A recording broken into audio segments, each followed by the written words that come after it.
But next up, going to welcome from InSites Consulting, Filip De Boeck, and I hope I've pronounced that correctly. De Boeck. And Filip's background is in innovation, and Filip's going to be here talking about what they've been doing within InSites. Thank you.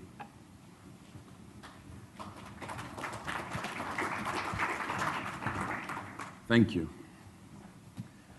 So, I hope we all agree that mobile is important, so that I'm in the right spot and on the right stage to bring my story. And the question that we asked ourselves is what we do in mobile in the context of qualitative research. I think much in line with the first presentation in this track.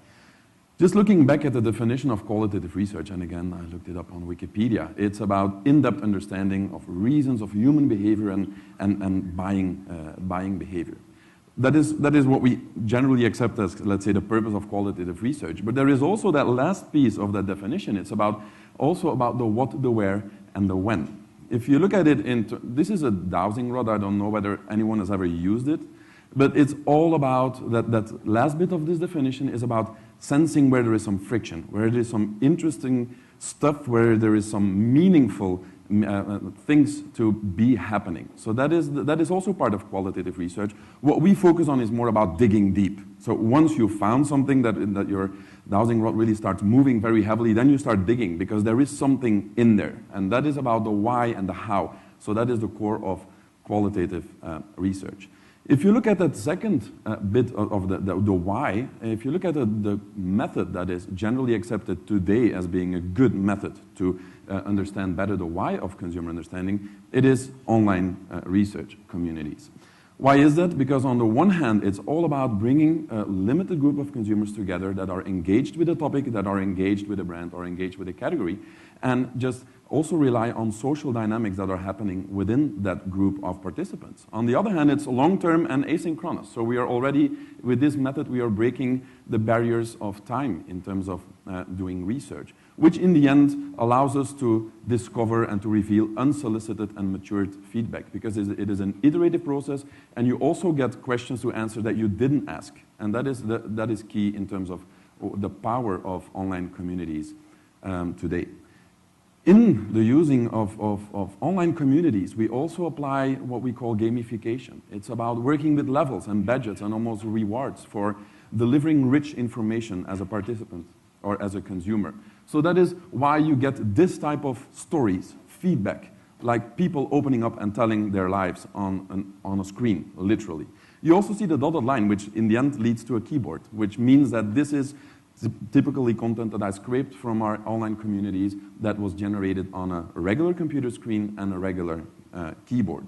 Now we are talking about mobile. This is a mobile conference, so just see how see how communities could work on a size that is 4.3 times smaller. Do we get 4.3 times less engagement? Do we get 4.3 times less richness of the information that we generate? So that is a question that we ask ourselves, and I think that the answer is quite obvious, that indeed the mobile screen is not an interface where you type long messages. It's about short, it's about very kind of heat of the moment content that you type. And then there is that damn new autocorrect, which I'm Dutch speaking, I'm native Dutch speaker, and I'm going to translate it in English, because I texted a friend of mine, I'm on a woman in London, which is just one letter different from I'm on a wedding in London. So this is just in Dutch, no, of course, not in English. And my friend said, why is he texting in the heat of the moment? So that was his reaction. Just a joke to say that it's all about how difficult is texting long messages with all those autocorrect. And then I saw a contribution on a conference in London, which was about, okay, but we have this text-to-speech or speech-to-text technology where it's going almost back to the 70s or the 80s, like the dictaphone. You stand maybe in a store or you're on a bus and you start talking to your phone like this, which is also a weird thing to happen and has also kind of proven not to be really successful in generating more data through mobile. So, okay, I'm not yet at the end of my presentation, so I can already go a bit further. And I would say, is this then the time to abandon the role of mobile as a device in qualitative research And then, of course, we say no because this is a mobile conference. And it's also about the environment is no longer device-free. If you look at these figures, like 25% of the consumers admit that they use their phone or their mobile device in the bathroom. So, meaning that this is really the power of a mobile device. It's personal. This is, by the way, some of the pictures that I took. I just moved to New York 6 months ago, coming from Belgium. It's so personal. I just carry my interests, my opinions, and the people really get to know me when they look at my pictures and my data, maybe more than I want them to know. So it's all about personal. And I'm too far away from people, but just grabbing someone's phone, that does something to you. Like if I grab your phone or whoever phone, it creates something. It triggers something in terms of emotion. So it's a very personal device. And it's also very contextual. As I already explained, you could go to the bathroom with consumers because that mobile phone is there. So you're in the heat of the moment in a lot of the consumers' lives. And that is what we as researchers like, because it's personal, so you tap into something that is deeper and emotional, and on top, it's a lot about in the heat of the moment. So let's look at mobile as a device, not to break only the barriers of time in research, but also to break the barriers of space in research. So should we abandon qual? No. We should look at mobile and communities as a kind of complementary tools in qualitative research. And I like the idea of complementarity also of Gail, where she said, oh, we are in hospital beds and caskets, which is a very nice way of looking at friends with benefits. There is also, I saw a sign which said pregnancy counseling and adoption services. So if the one doesn't work, let's go for the other. So this is literally something that I saw last weekend. And let's also look at kind of mobile and communities from that perspective. Remembering the two images that I used in the beginning, let's use mobile for the first bit. It's about discovering where to know to dig. And then in the second one, in the communities, try to flesh it out and dig deeper in the online community. So the mobile device allows us to generate inflow at the right time for the community. Not just asking questions, but using visual data, video, and pictures to enrich the data and to get the conversation going in the community. If you look at the type of mobile data that you gather, it can be visual, pictures or video, can also be kind of visual with quick facilitated feedback. Not those long text messages, but just top line. Could be an emotion, could be a thought, could be a feeling, or could be just a top line feedback that you give on top of a visual. It's also in places where you would not be with that participant before. Like on festivals, we did a research on the role of brands on festivals and sponsoring. So that is a place where you would not have been before as a researcher, but with that mobile device, you go with your consumer, with your target group on a journey. Also in a home where you say, oh, but people also have a digital camera there, true, but more and more phone just becomes the default device to take pictures, even in a home setting. Also, if you look at the why of mobile data, it can be very task-driven. This is, by the way, pictures of a research that we did for Heinz, which was about, okay, tell us how you use ketchup in your cooking as an ingredient, because we want to learn about that.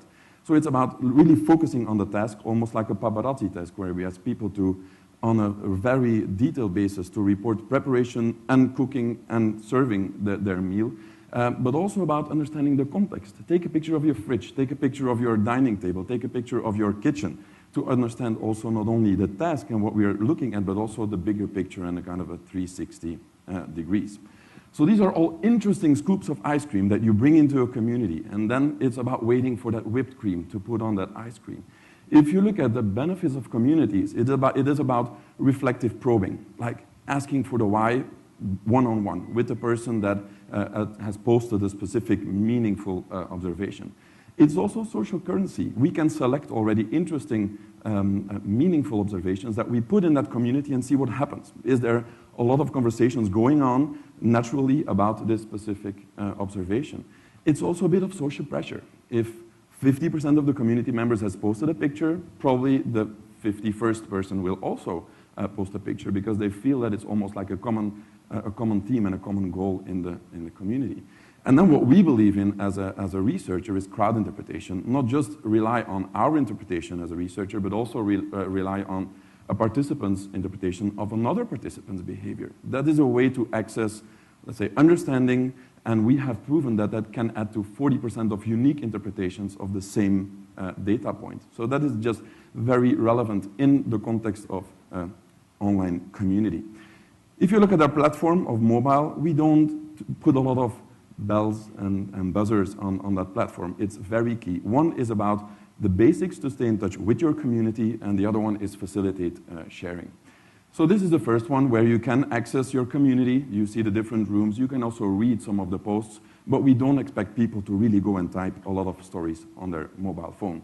On top of that, we do some polling, and then, and more particularly, this uploading of visual content, maybe with some quick facilitated feedback. And it's almost like a Facebook model. There is a research that I read which said that people that access Facebook just through their mobile device have a factor 3 to 4 more intense usage of Facebook than the people who don't. So this is also what we want to achieve. By integrating mobile in a research platform like an online community, we can just increase the level of participation and engagement in that research and connecting with that consumer in a more intense way.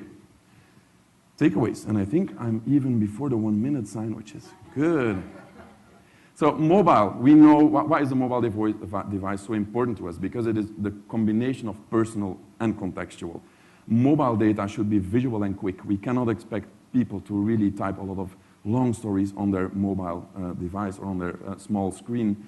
And we should look at mobile and the communities as friends with benefits and use each of the two methods for what they're intended to and what they are very strong at.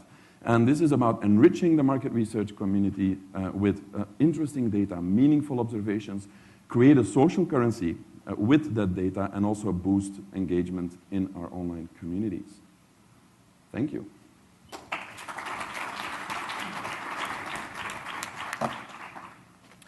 Thank you very much, Filip. So before we go into our networking break, can I ask if there's anybody got any questions for Filip?